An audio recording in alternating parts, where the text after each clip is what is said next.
Good afternoon, ladies and gentlemen, dear participants. Bon après-midi, mesdames et messieurs, chers participants. Je suis Hakimi, je suis le directeur des entreprises familiales.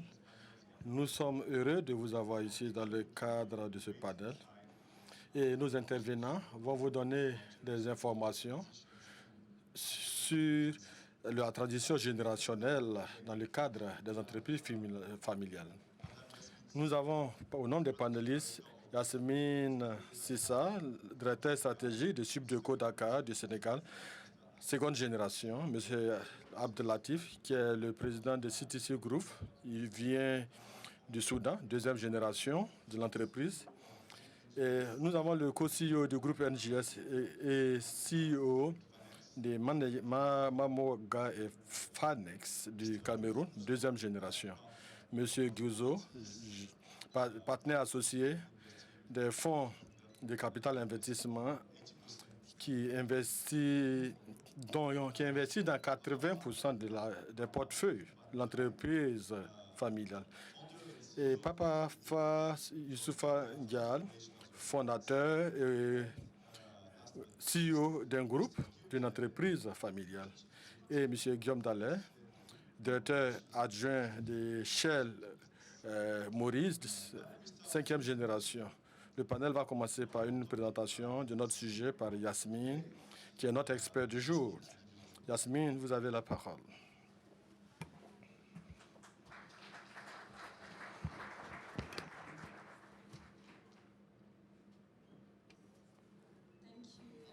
Merci Akin pour la présentation.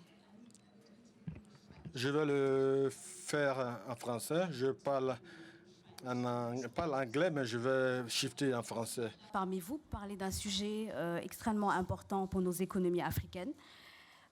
Comme nous le savons tous, les entreprises familiales aujourd'hui représentent à peu près, les dernières études, 70% du PIB mondial, donc en termes de contribution économique.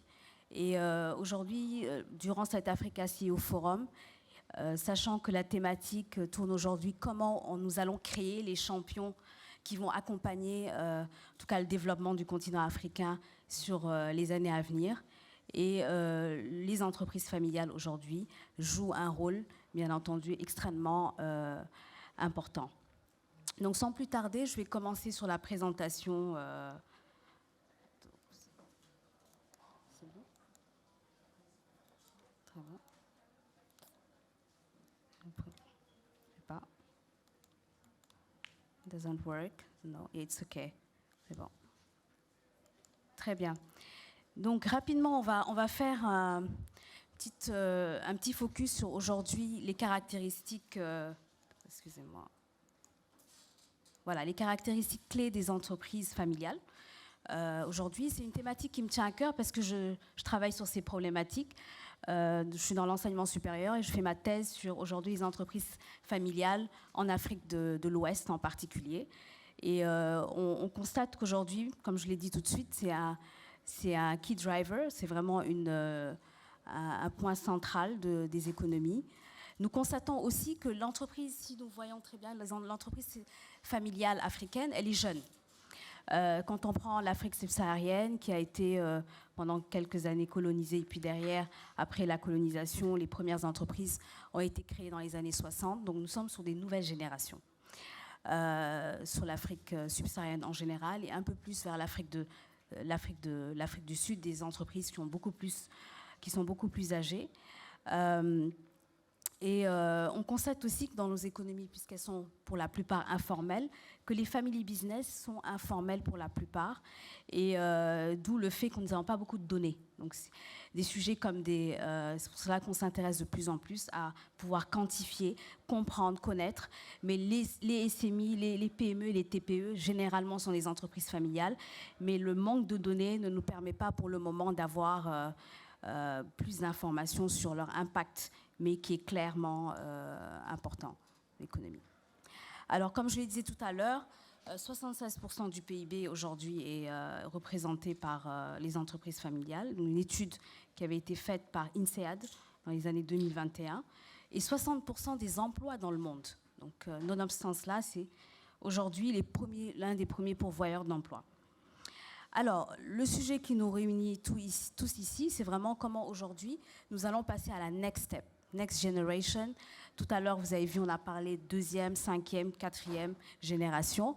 Et aujourd'hui, pour la plupart, nous sommes vraiment sur une transition sur la deuxième génération. Et pourquoi aujourd'hui les entreprises familiales, quelles sont aujourd'hui la problématique? Est-ce qu'aujourd'hui, ces entreprises familiales arrivent à faire passer, en tout cas, la next generation? Donc, nous le verrons ensemble tout à l'heure lors des discussions avec les différents acteurs. Alors, il y a un proverbe chinois qui dit qu'en fait, la première génération, elle construit, la seconde, elle manage, et la troisième, elle détruit.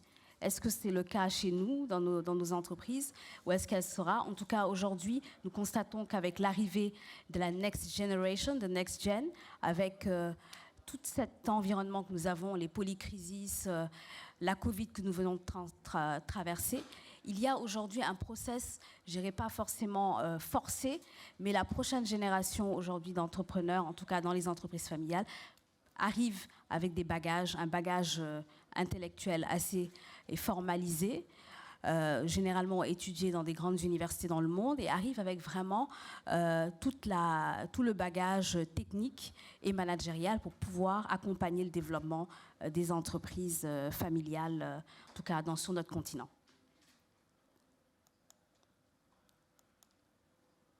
Très bien. Alors, pour revenir rapidement sur aujourd'hui la vie des entreprises familiales, donc on constate qu'en fait, je l'ai fait la présentation en anglais, donc sur la planification successorale, la transmission de l'entreprise, très peu prépare à cette transmission-là. Donc 30%, vous voyez, des entreprises aujourd'hui, ces dernières études de PricewaterhouseCoopers South Africa montrent que 30% des entreprises aujourd'hui ne survivent pas. Nous n'avons que 30% des entreprises qui survivent à la seconde génération, et pas la troisième, moins de 10%. Donc cette transmission-là, elle a du mal à se faire. En tout cas, le cycle de vie de l'entreprise familiale est très très peu, en tout cas, il y a moins de pérennité.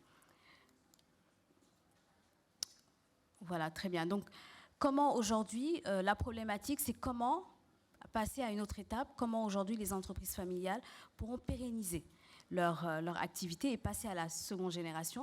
Donc, il y a plusieurs études et plusieurs éléments qui montrent aujourd'hui comment on prépare la prochaine génération à prendre le lead et continuer à développer l'activité. Donc tout d'abord, intégrer les membres de la famille dans l'entreprise familiale très tôt, parce qu'on le constate même dans mes recherches, les quelques entretiens que j'ai eus dans les études de cas que je suis en train de mener, c'est un facteur extrêmement important. Comment aujourd'hui impliquer très très tôt, je ne dirais pas forcément au berceau, mais très tôt les membres de la famille dans l'entreprise, qui soient imprégnés des valeurs et surtout passionnés. Parce que qui parle d'entreprise familiale, on parle de passion, on parle de développement, et il faut très tôt imprégner la jeune génération. Ensuite, bien entendu, on ne peut pas développer aujourd'hui une entreprise sans toutes ses compétences managériales, techniques, connaître le métier, et bien entendu, accompagner cette génération dans sa formation sur le terrain, mais aussi sa formation je dirais pédagogique. Ensuite, planifier aujourd'hui, et on planifie très tard dans nos entreprises familiales, et les études l'ont montré. En fait, beaucoup de chefs d'entreprise qui sont interrogés préparent assez tard. En fait, dans la succession, il n'est prévu qu'à la fin carrément de la période où le dirigeant est sur les 20-30 ans, de commencer à penser à la relève. Et comme je l'ai dit tout à l'heure, donc très tôt, il faut déjà planifier, mettre un plan clair, connu de tous, sur la planification de la succession.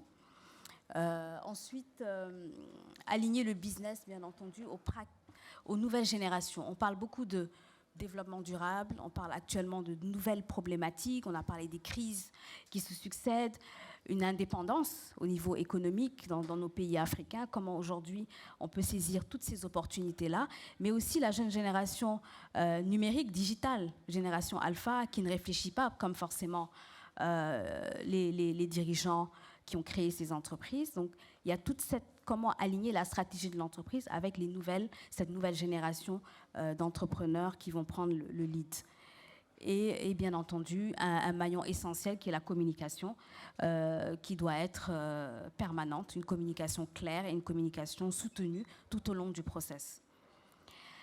Je ne vais pas faire la conférence Hakim, le panel, mais je vais laisser en tout cas tous mes collègues qui sont sur le présidium parler un peu aussi de leurs expériences, et Hakim va animer en présence d'autres panélistes. Donc derrière cela, comment enclencher? Il faut enclencher très tôt, je l'ai dit tout de suite, et puis bien entendu accompagner, aligner avec cette nouvelle génération qui n'a pas forcément les mêmes attentes et la même vision forcément que la génération précédente. Donc voilà, je pense que je suis dans le timing.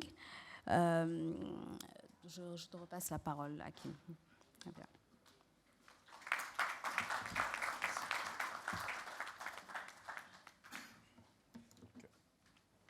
Merci beaucoup, Yasmine. Bon, je ne sais pas comment on enlève ça. Voilà. Donc, c'était une présentation assez intéressante qui nous donnait, vraiment très intéressante, qui nous donnait un peu les bases pour comprendre un peu le family business sur le continent. Il est vrai que tu as parlé... Come again? Ah, ok. It's true that you talk... C'est vrai que vous avez parlé de quelque chose. Vous avez parlé de la troisième génération en faisant allusion à ce proverbe chinois. Il n'y a que le 10% qui représente un chiffre important. Mais il ne s'agit pas de l'Afrique, il s'agit des États-Unis. C'était une étude qui a été menée dans les années 80 aux États-Unis où nous avons obtenu ce chiffre de 10% que nous utilisons et continuons d'utiliser. L'autre point, est-ce que les 10% s'appliquent à toutes les entreprises? Ce n'est pas simplement les entreprises familiales qui mettent la clé sous les paillations. Au niveau des entreprises familiales, toutes les entreprises connaissent des difficultés. On a parlé d'une durée de 50 à 60 ans pour une entreprise. Ce n'est pas facile de maintenir l'entreprise dans la durabilité. Prenons 10% comme un chiffre. Et chaque chiffre peut indiquer la manière dont vous procédez à votre succession. Donc, nous allons nous appuyer sur l'expérience réelle et entendre de la bouche des intervenants quoi est-ce que chaque succession est singulière à une entreprise familiale. Et vous verrez comment est-ce que tous sont parvenus à planifier la succession ou la relève. Comment est-ce qu'ils l'ont fait selon leur propre approche. Ce serait comme des recettes que nous vous donnons, certains pourraient appliquer. Nous allons commencer par Guillaume. Guillaume, vous êtes la 5e génération et quand vous avez rejoint l'entreprise, comment est-ce que vous êtes parvenu à vous frayer le chemin? Quel a été votre périple? Merci Hakim, bon après-midi à tous. Ça fait 40 ans que je suis dans le rôle de dirigeant. Et donc, j'ai joint le conseil il y a de cela 7 ans. Et un élément important, c'est la communication.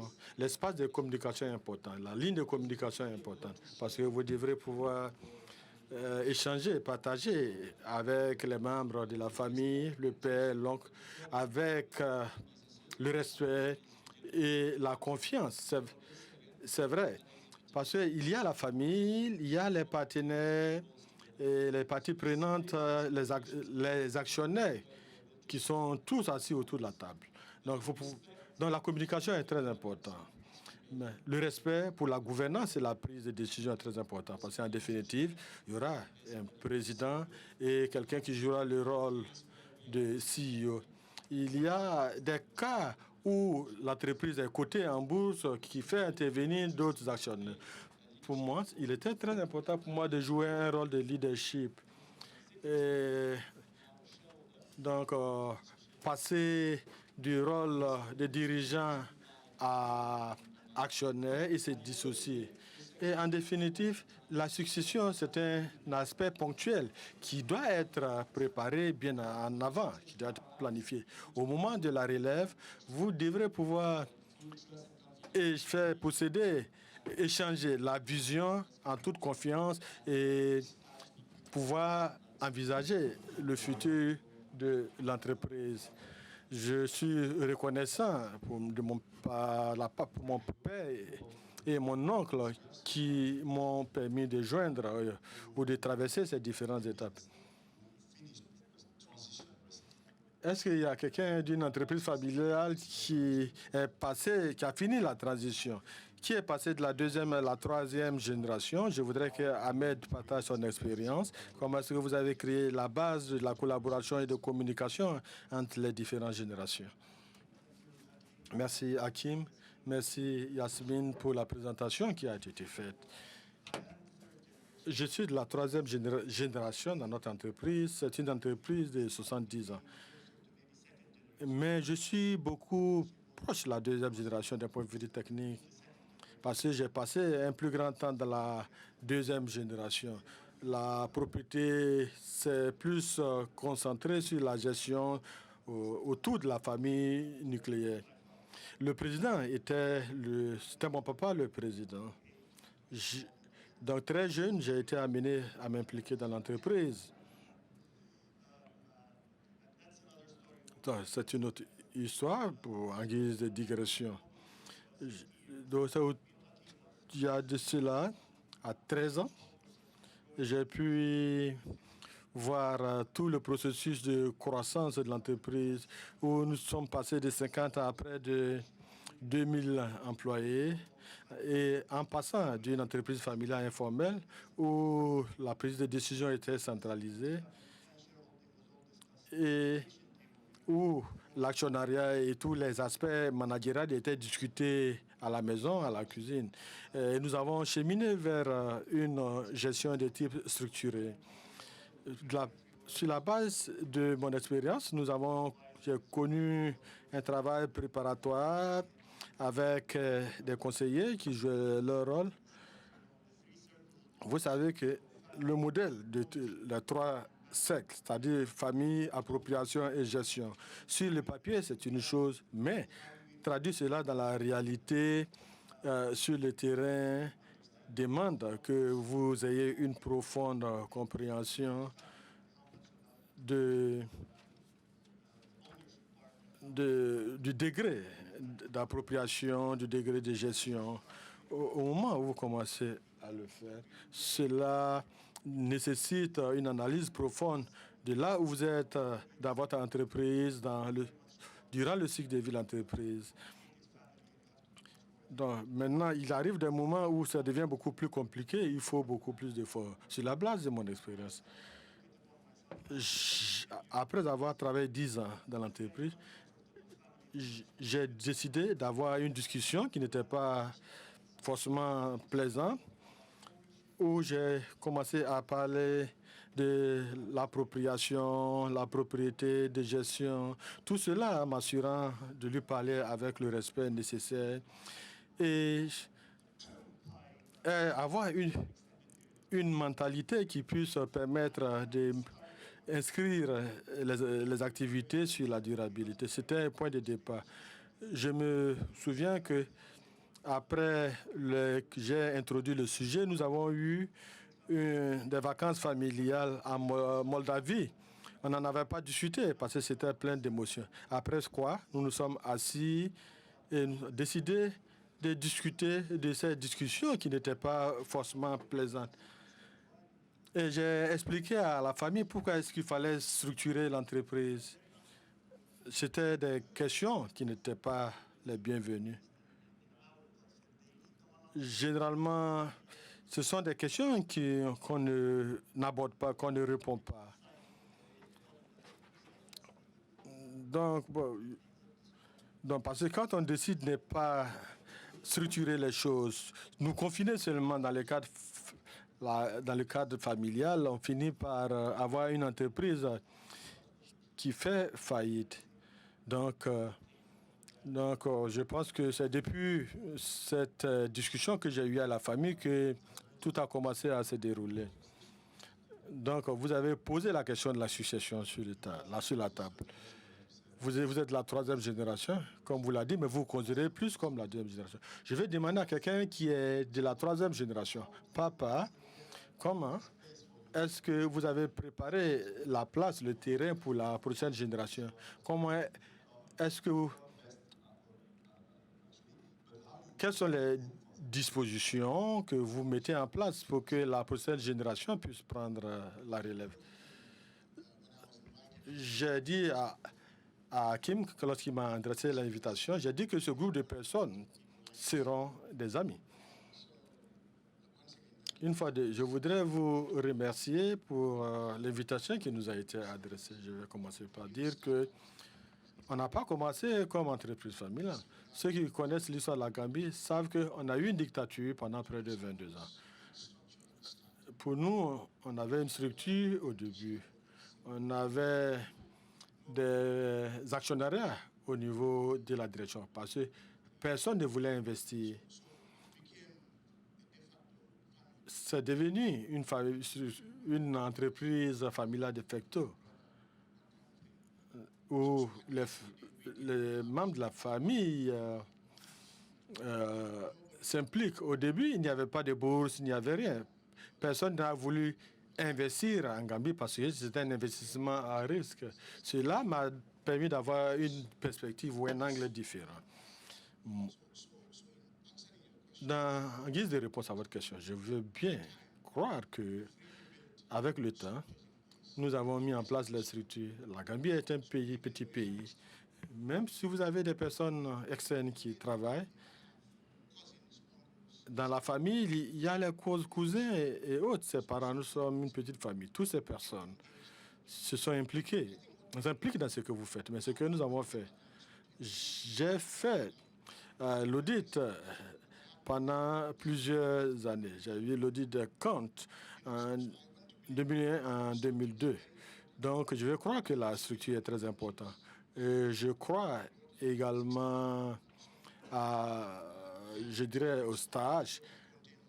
Donc, j'ai des photos où nous étions en train de charger les conteneurs et autres. Et je pense qu'il est très important que les enfants vous voient au moment où vous êtes à la tâche, vous travaillez, vous cravachez. Je pense que c'est souvent très stressant au niveau des ménages. Parce que les enfants, lorsque les enfants vous voient au travail, bon, ils semblent peu, cela ne les motive pas forcément. Raison pour laquelle les facteurs externes sont très importants. Mon responsable financier n'est pas de la Gambie. Ma femme était impliquée, mais elle a pris sa retraite. Elle a dit qu'elle a pris sa retraite prétextant s'occuper des enfants. En réalité, elle m'a vu à la tâche, elle a su que ce n'était pas une œuvre facile. Il y en a qui parlent de la table du dîner. Imaginez toutes les difficultés. L'autre point relatif à la succession, ce sont les branches ou les filiales. Moi, je crois aux filiales. Donc, ils peuvent, si vous avez plusieurs filiales, ils peuvent détruire une filiale, mais ils ne peuvent pas détruire toute une filiale. Mais nous sommes actuellement un groupe. On n'a pas commencé en tant que groupe. Nous sommes actuellement un groupe impliqué dans les télécommunications et dans bien d'autres secteurs d'activité. Donc, les filiales nous ont aidés. C'est vrai que la Gambie n'est plus une dictature, c'est une démocratie. Je suis ici à cause de la SFI. Je pense que pour que la relève puisse avoir lieu, cela signifie qu'il faut qu'il y ait plusieurs morceaux de gâteau qui attirent des personnes. Et pour cela, il faut la structure et l'éducation. Et l'éducation ou la sensibilisation est très importante à Hakim. Nous devons permettre à ceux à notre entourage de fréquenter les meilleures écoles. Il est également aussi bon qu'ils voient les mamans en train de faire le sale boulot. Il n'y a pas de un seul élément pour réussir la succession, mais c'est tout un ensemble d'éléments qui nous permettra d'accroître le nombre de réussites en termes de succession et aller au-delà des 10%. Je voudrais... Bon, ça arrive. Papa a dit que, par exemple, il mettait en place des stages pour la nouvelle génération. Dans votre cas, comment vous intégrez la nouvelle génération? Comment collaborez-vous avec la nouvelle génération, voulant lui donner de la place dans le business? Merci de me donner la parole. Bonjour tout le monde. Moi, je suis la deuxième génération. Quant à la troisième, je pense qu'il faut les impliquer dans le board, qui se sentent concernés. Peut-être pas comme membres décisionnels, mais les impliquer, déjà les inviter dans les conseils d'administration comme invités, comme observateurs. Ça permet qu'ils s'imprègnent des réalités du groupe. Et à chaque fois, ce sera automatique, quoi. Maintenant, pour ceux qui ont déjà leur business, essayer d'impliquer leur business dans le groupe, comme si c'était des filiales du groupe. À ce moment-là, ça permet que leur business grandisse et ça leur permet en même temps de suivre les activités du groupe. Parce que les jeunes, c'est pas évident. Ils ont envie de faire ce qu'ils veulent.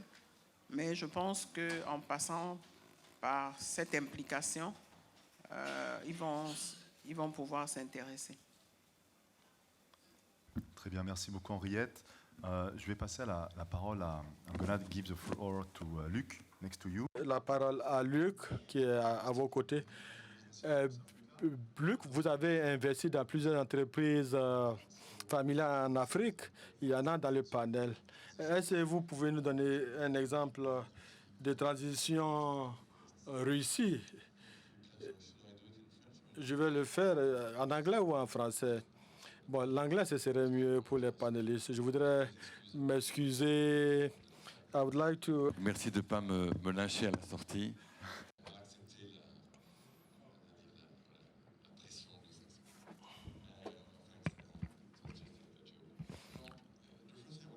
La première chose que je voudrais dire,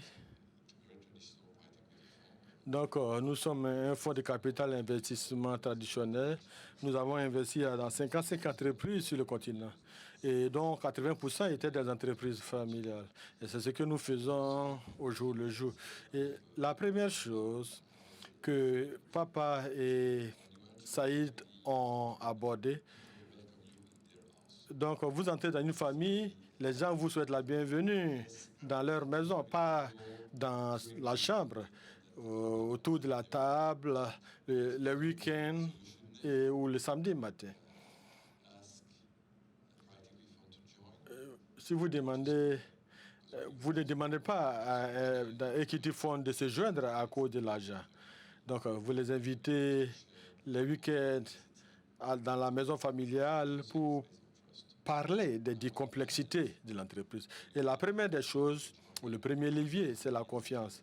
Si l'entreprise, la famille a une vision claire, vous pouvez planifier tout. Je vais vous partager des histoires avec vous. Kadi, mon collègue est ici, c'est une dame, Kadi Kone, qui a été dans les meilleures écoles. Elle a une famille au Burkina. Elle est leader dans la distribution du gaz au Burkina, qui est gérée par la deuxième génération. Une dame à l'Aboli qui est une femme épanouie. Nous avons formalisé l'entreprise au début, d'un point de vue juridique et d'un point de vue de la gouvernance. Et nous avons aidé la famille à croître. La première des choses que vous pouvez faire, la première chose que vous pouvez apporter à une famille, ce n'est pas la chose la plus commune, parce que la plupart des entreprises familiales sont bien gérées. Et dans ce cas, c'était des entrepreneurs réussis, et cela nous a aidés à attirer des meilleurs partenaires. Un exemple en Côte d'Ivoire, c'est Petro-Ivoire. Des Côte d'Ivoire Morocco Family on the second generation, la question de la gestion était déjà bien en place. Nous avons aidé à élargir le portefeuille et le réseau. D'autres exemples importants. Je vais des plus importants, des plus simples au plus complexes. Au Kenya, la famille Mukwendo, le leader du SMCG dans la famille, avec 84 supermarchés dans le pays. Donc, c'est une... Donc, dans la seconde génération, nous avons des membres de la famille bien formés qui étaient déjà impliqués dans l'entreprise.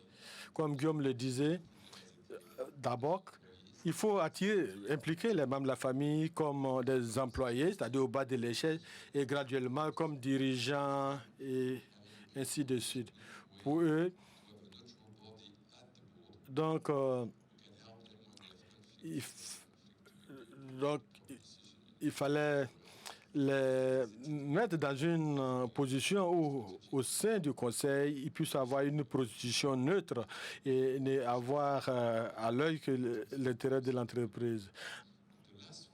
Et le dernier point, qui est le plus complexe, c'était au Sénégal, où nous avons entamé la négociation avec le bailleur. Et malheureusement, il est passé des vies à trépas. Pour ceux qui connaissent le Sénégal, NMA, et Ahmed, c'était un entrepreneur accompli. Il avait 3 femmes, il avait plusieurs enfants, et c'était un choc pour tout le monde. Dans mon pays, en France, il y a un sujet politique. S'il y a un thème politique qui est discuté pendant des années, c'est la succession. Parce que si généralement vous n'êtes pas là, les enfants sont obligés de vendre. Ce n'est pas le cas au Sénégal comme en Côte d'Ivoire, où les enfants doivent continuer de pousser. Dans l'autre cas, souvent, ils sont obligés de vendre l'entreprise ou trouver quelqu'un de confiance qui peut les aider le long du processus. C'est ce que nous avons fait. Et fort heureusement, ils ont accepté dans le processus de céder la gestion à une direction professionnelle qui, eux, maintenant, jouent le rôle d'actionnaire et les professionnels gèrent l'entreprise. Donc, la première chose, c'est de maintenir la vision du fondateur, demeurer unis. Et nous savons généralement que lorsque le père meurt dans la famille, il y a des conflits qui naissent ici, là, entre les membres de la famille. C'est normal, c'est un processus humain. Donc, la vision, l'unité et céder l'entreprise à des gestionnaires professionnels. Avec ces 4 exemples, vous avez tout type de scénario. Si la famille a une vision claire, je pense que vous pouvez y parvenir. Merci. So I'd like, you're an external players in the family business with Amethyst, and I'd like to go on this topic with you all. Ahmed, in your family business, during the succession planning, did you involve external actors, and how, for which reasons, and how did it work for you? So during the process of the generational transition, we actually found it extremely useful, very, very useful, to involve a very small... Nous avons impliqué des acteurs externes, mais en petit nombre. C'était des consultants. Alors donc ici, le point angulaire ici, c'était le savoir-faire technique au niveau financier, juridique et plus important encore, il s'agissait de voir quelles sont les personnes qui engrangent un certain nombre de crédibilité. à leur actif et lesquels ont pu jouer un rôle important. D'ailleurs, au cours des négociations, discussions relativement à l'appropriation, est-ce qu'il fallait procéder à une division, n'est-ce pas, des parts de l'entreprise ou procéder, n'est-ce pas, à une sorte d'actionnariat particulier ou quoi. Il est donc fallait aussi aborder les questions liées à la gestion. Est-ce qu'il fallait continuer avec une gestion familiale ou autre? Donc c'était des questions quand même d'ordre émotionnel. Et partant de là, donc nous sommes arrivés à un moment où nous n'avions pas, donc il n'y avait pas de complexité d'avoir des beaux-parents impliqués dans la gestion entrepreneuriale. Et donc aussi, souvent, on avait nos enfants qui étaient à l'école, mais il fallait tout de même aussi les impliquer. Donc, on a eu quand même confiance aux acteurs externes. Alors, donc, le crédit confiance était beaucoup plus important.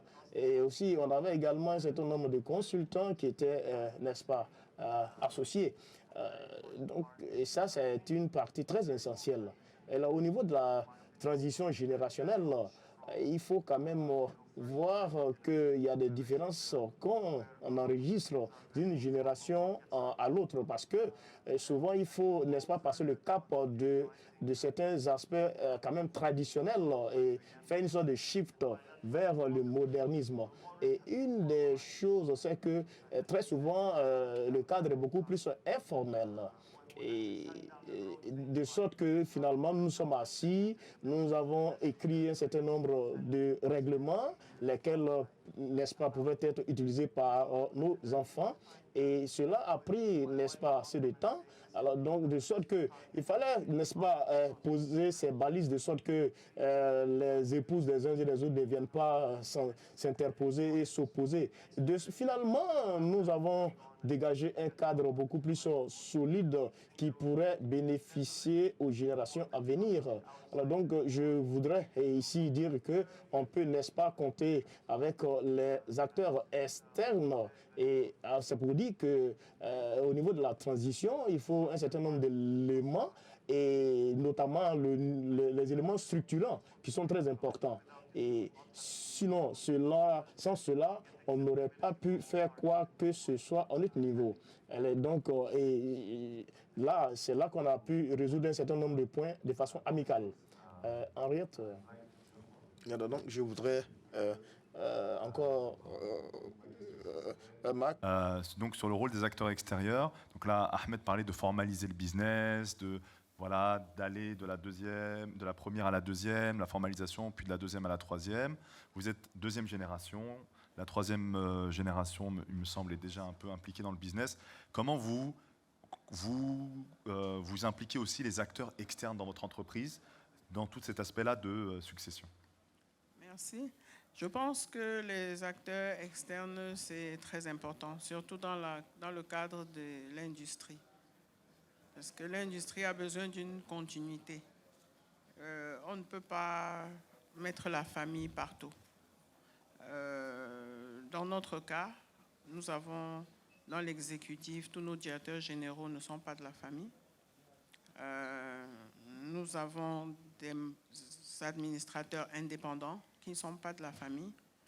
Et pour moi, je pense que c'est un bon modèle. Ça permet de... Vous restez propriétaire, mais vous benchmarkez les compétences, vous les faites travailler et vous les attendez au résultat. Pour moi, je pense que c'est une meilleure façon d'assurer la continuité.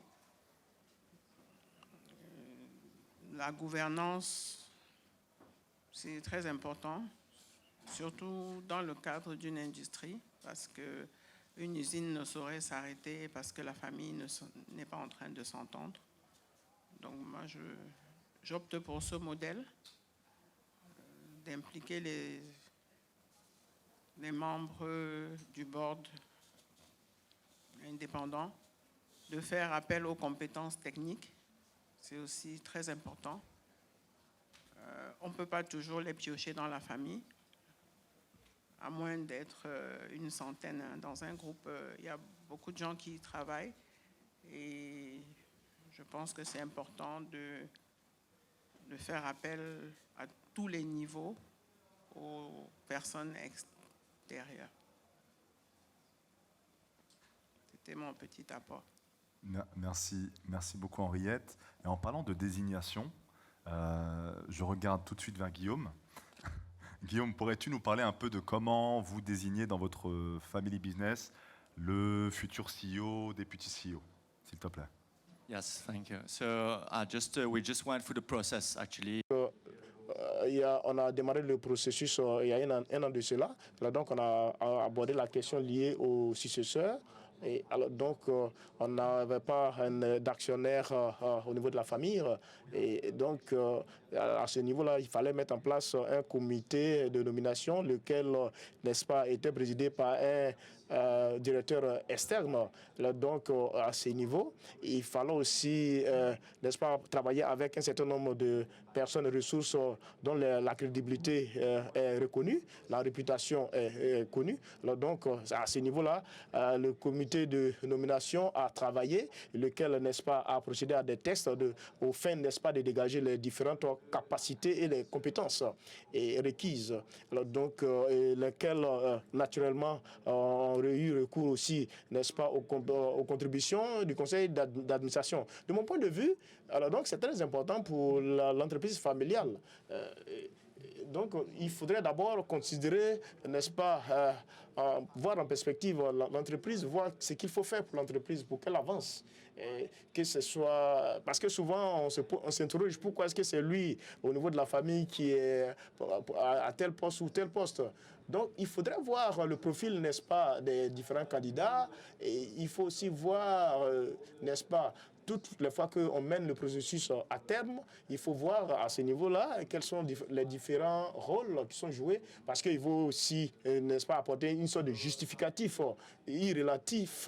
relativement, n'est-ce pas, aux différentes nominations auxquelles on a procédé.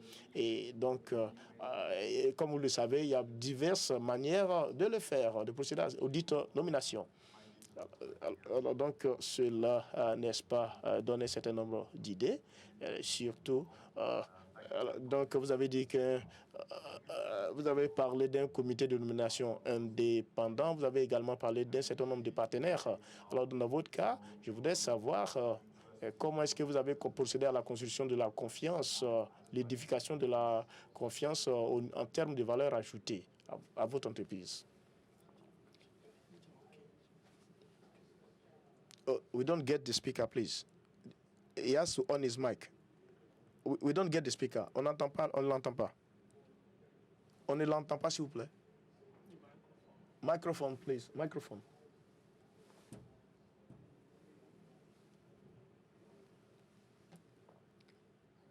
Ah, merci. Comme je le disais, donc j'ai vu le président de Access Bank.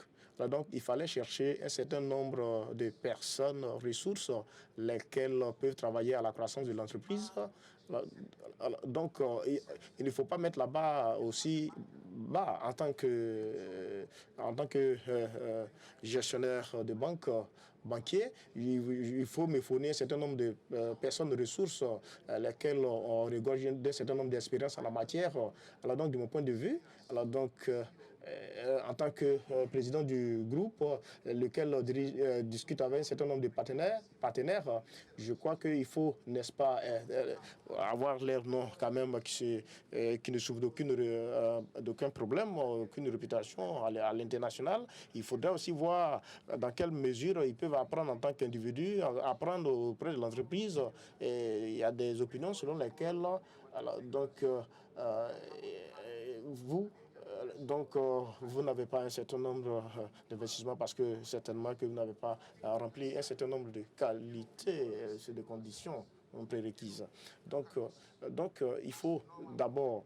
J'ai demandé aux gens de nous regarder comme une entreprise ordinaire de laquelle ils peuvent apprendre. Maintenant, si vous, par exemple, quand on prend, par exemple, les entreprises qui gèrent les marchandises, donc il faut par exemple voir les fournisseurs qui peuvent vous demander des produits libellés à des milliards. Alors donc, vous voyez, ils peuvent ne pas vous connaître. Ils peuvent ne pas véritablement savoir qu'est-ce qui se passe véritablement.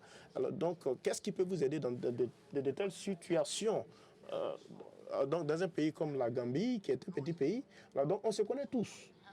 Cela nous aide à se connaître parce que, par exemple, les fournisseurs interagissent facilement avec les gens. Donc, on se rend compte que très souvent, vos lignes de crédit ne sont pas activées parce que, pour une raison ou pour une autre, les gens vous connaissent. Donc, vous avez été là pendant 23 ans. Par exemple, au cours des 23 ans, pour toutes les dettes contractées, vous avez remboursé. Voilà. Donc, étant entendu qu'il faut composer avec la nature, n'est-ce pas, les gens vous connaissent, ils savent ce qui se passe. Ils peuvent aller sur Google et puis voir votre identité, vos origines.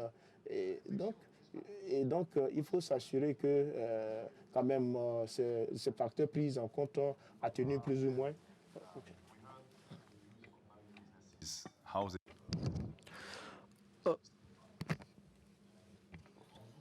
De votre point de vue, Luc, comment est-ce que vous vous positionnez lorsque vous commencez à coopérer avec des partenaires? Comment vous pensez que votre entreprise est assez mature pour entrer dans les affaires et collaborer avec d'autres personnes? Merci.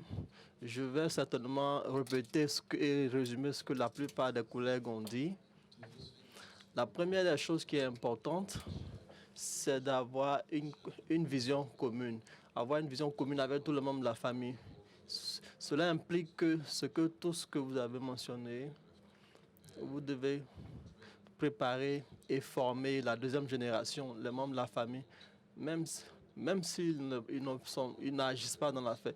Vous devez le traiter comme Papa l'a dit, comme si vous étiez une compagnie cotée en bourse. Il s'agit d'avoir le minimum d'informations, ce qui n'est pas facile d'emblée, à un niveau de transparence. La seconde chose, vous devez probablement, dans la plupart des cas, certainement pour la première et la deuxième génération, mon conseil serait que dans la plupart des cas, sauf si vous avez un membre de la famille qui a montré un talent de leadership incroyable, vous devez avoir recours à ce que Henriette et Guillaume ont dit. Vous devez avoir des managers professionnels. Seulement parce que il y aura moins de poids sur l'épaule des membres de la deuxième génération. Deuxièmement, parce que cela amène de la connaissance de l'extérieur. Le meilleur mélange est de chercher à attirer beaucoup de dirigeants extérieurs qui ont une expérience internationale, même s'ils ne connaissent pas très bien le pays, et pour lui apporter la connaissance que la famille a du pays en tant qu'actionnaire. Vous devez le coacher. Tout ce qui concerne le pays, vous devez le coacher et il apporte la technique et la connaissance qu'il y a de son expérience. Nous avons une expérience de notre portefeuille avec la deuxième génération qui était très heureux lorsqu'ils ont décidé d'engager un PDG extérieur. La troisième chose est la transparence. Avec tout le monde, vous tous l'avez dit, et si je veux vous provoquer un peu, pourquoi transférer quelque chose à la deuxième génération? Ça sera un échec s'il pourquoi serions-nous obligés à transférer l'entreprise à une deuxième génération? Mais si vous perdez cet aspect, les actifs, il ne peut pas être un prix Nobel de biologie avec un grand manager. Et s'il pense qu'aucun de ses enfants ont envie de prendre la relève, donc il faut qu'il nomme un PDG en qui la confiance est créée, un grand niveau de confiance entre les enfants et le dirigeant. À ce qui concerne la gouvernance, j'aimerais terminer là-dessus. Plus l'entreprise est professionnelle, plus il change le type de décision que les membres de la famille doivent prendre. Si vous prenez l'exemple de Guillaume aujourd'hui, c'est un exemple parfait de ce processus. Guillaume était un PDG du groupe, mais PDG de quoi? Il est le PDG d'un groupe, d'une compagnie cotée en bourse dans différentes affaires. Ce qui fait qu'il ne dort pas la nuit, c'est parce que ce qui fait qu'un dirigeant ne dort pas la nuit, c'est que le déroulement quotidien de l'entreprise le permet. La plupart de vous, d'entre vous, Henriette a parlé de son expérience. Elle nous a dit que la plupart des compagnies de son groupe sont dirigées par des managers qui ne sont pas de l'entreprise et la plupart des actionnaires et les dirigeants ne sont pas de la famille. Et cela permet à toute compagnie de progresser. Ce qui signifie, pour finir, que dans ce cas, la transparence est très importante parce que le modèle est que les actionnaires seront payés à travers les dividendes. Pas par le salaire des entreprises, pas parce qu'ils sont membres de la compagnie, mais ils reçoivent des dividendes. Et c'est le cas de toutes les entreprises familiales dans tout le monde. C'est que l'entreprise soit cotée en bourse ou pas, il faut qu'il y ait une transparence au niveau de la distribution des dividendes. Ce qui signifie pourquoi vous ne devez pas nommer des dirigeants de la famille. Il y a une façon plus facile de les nommer et ne pas créer de conflits au sein de la famille. Ce sont des facteurs de succès, ce sont des choses que nous avons vues dans notre expérience. Merci. Nous avons le temps pour 2 questions. Si vous voulez poser des questions, vous prenez le micro. Le micro est ouvert à tout le monde. Questions dans la salle? Pas de questions? OK. S'il n'y a pas de questions, cela signifie que vous avez été très clair. Je pense qu'Ahmed voulait dire quelque chose. J'aimerais bien partager une expérience très récente, pas sur la transition des générations, mais beaucoup plus sur le fait que les entreprises familiales, de mon point de vue, la littérature le dit également, les entreprises familiales, surtout lorsque l'actionnariat est concentré entre les membres de la famille, s'ils dirigent l'entreprise et qu'ils essaient d'équilibrer un peu entre les membres de la famille et les actionnaires, comment l'entreprise arrive à faire des chiffres, cela se relie un peu avec le nom de la famille, le nom de l'entreprise également. Vous voulez apporter de la valeur à cela. L'expérience récente que j'ai du Soudan, beaucoup d'entre nous ici savent que c'est une région très volatile, instable politiquement, économiquement. Soudan, c'est aussi la même chose. Mais il y a 2 mois de cela, nous avons vu une sorte d'explosion. Quelqu'un qui a passé les 15 ans au Soudan sait bien de quoi je parle. Et j'ai été très surpris que les choses peuvent aller aussi très vite. Sur les 2 derniers mois, nous avons plus de 200 employés. La situation est unique. La structure des entreprises, la plupart des entreprises ont des dirigeants qui sont pas membres des familles. J'ai été dans cette entreprise pendant près de 30 ans. La plupart des entreprises, même au bas de l'échelle, sont des gens que j'ai connus. Et c'était un défi énorme pour moi pour diriger l'entreprise dans cette atmosphère très volatile. Vous ne s'êtes pas préparé à affronter la guerre. la continuité de l'entreprise est vraiment primordiale. Si vous prenez des décisions, lorsque vous avez des actionnaires externes à l'entreprise, vous devez gérer le nombre de personnes. Je pense que vous avez plus de droits pour prendre certaines décisions. Il s'agit d'équilibrer le bien-être de plus de 2000 travailleurs et qui, en termes à court terme, il m'a fallu faire appel aux employés pour ne pas qu'ils s'engagent à faire des choses qui vont mettre l'entreprise tuer l'entreprise. Je serais allé plus loin si j'avais des actionnaires externes à l'entreprise. Prendre le risque d'investir, mettre en jeu les investissements des actionnaires et parier sur le fait que les choses vont revenir à la normale et que 70 ans d'investissement en train de construire l'entreprise, je pense que cela est assez intéressant parce que cela change votre façon de penser. La réputation que j'avais était dirigée vers l'entreprise, trop imbriquée dans la culture, mais si vous êtes dans ce genre de situation, vous sentez beaucoup plus soudanais que quelqu'un qui est issu de l'université de Cambridge. Et je pense que c'est une expérience personnelle que je voulais partager avec tout le monde.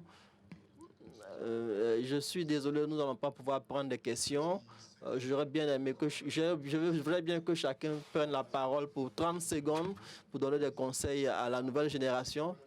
Peut-être pas pour la génération actuelle, la prochaine génération, mais la génération en place.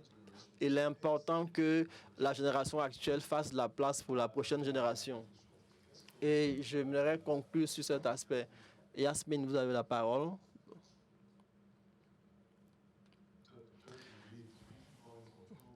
« 30 secondes pour résumer vos propos. » Donc, très intéressant, hein, les insights et les échanges. Alors, pour vivre, en fait, pour avoir vécu et être dans cette transition, je pense qu'il est important, ça n'a pas été beaucoup souligné, c'est l'aspect entrepreneurial. Comment aujourd'hui aussi accompagner cette jeune génération à développer leurs projets entrepreneuriaux, intrapreneuriaux, pour développer encore plus le business et pas forcément être seulement sur la même ligne directrice de développement de l'activité phare de l'entreprise. Donc je pense que pour accompagner, en tout cas dans la pérennité, et comme l'a dit tout à l'heure Luc, il est important aussi de se dire, si l'entreprise aujourd'hui ne continue pas forcément avec la génération en place, comment mettre en place le dispositif qu'il faut pour accompagner l'entreprise à grandir et à continuer son impact dans la société dans laquelle elle est. Merci Yasmine. Henriette, ton conseil pour la génération soit en place, soit la nouvelle génération, qu'est-ce que ça serait? Avec le...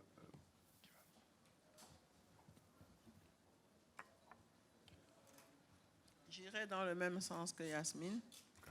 Leur inculquer à la nouvelle génération l'esprit d'entreprise, d'entrepreneuriat. C'est pour ça que j'ai dit tantôt que pour ceux qui ont leurs propres entreprises, essayer d'introduire leurs entreprises, trouver le moyen d'introduire ces entreprises dans le groupe pour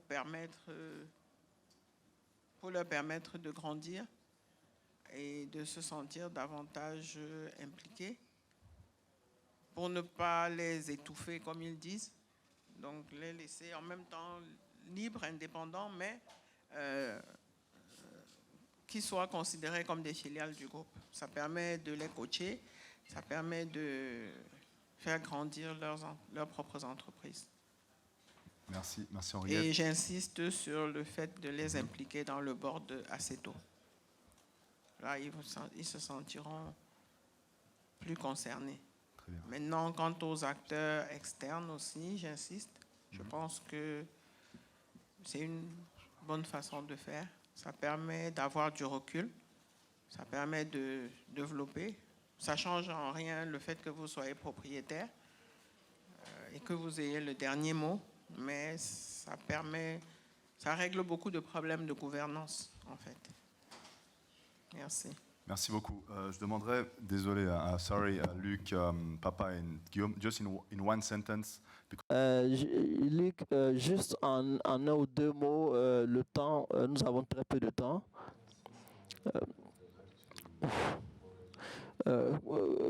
Comme je vais juste dire une chose à Henriette.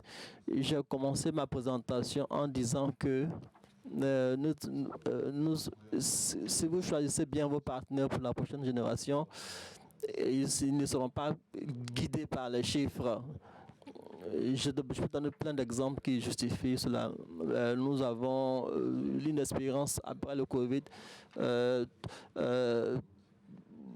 confinement total, groupe, nous avons les gens en tête et pas les chiffres. Je serai très bref. Je pense que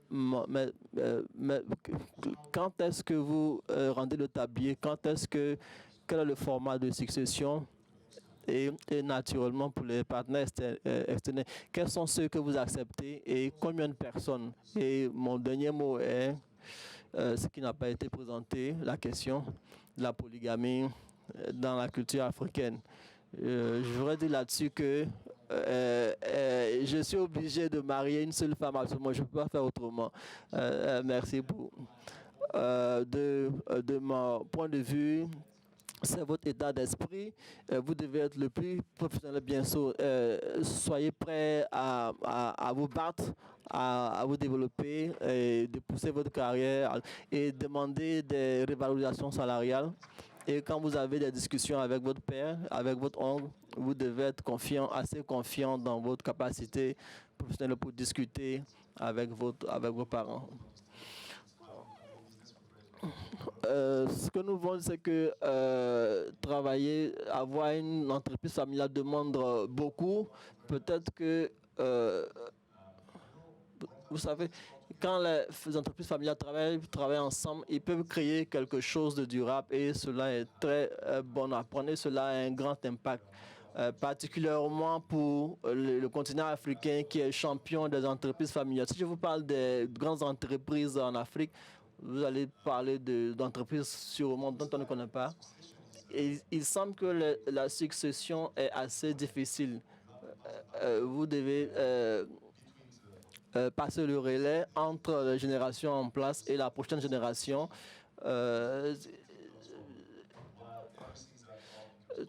Tout ce que vous avez à mettre en place, la communication, les acteurs bien formés pour passer le relais et vous arranger. Et la médaille d'or pour l'entreprise familiale est la succession.